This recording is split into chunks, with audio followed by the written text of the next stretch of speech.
நான் தூங்க போனதில்ல ஒன்னாலதான் கண்ணே ஒன்னாலதான்.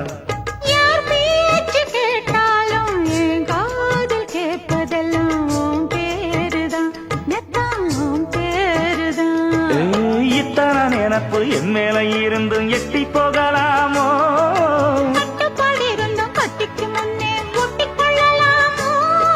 முத்தமிட்டா மோசம் என்ன உண்டாகும்? சத்தமிட்டா உன் நிலைமை என்னாகும்? புது அழையால அரைச்சு தொண்டையில தான் நனைச்சு மாமன் கிட்ட பேச போற மணிக்கணக்கா. தூண்டாமணி விளக்க தூண்டி விட்டு எரிய வச்சு உன் முகத்தை பார்க்க போற நாள் கணக்கு.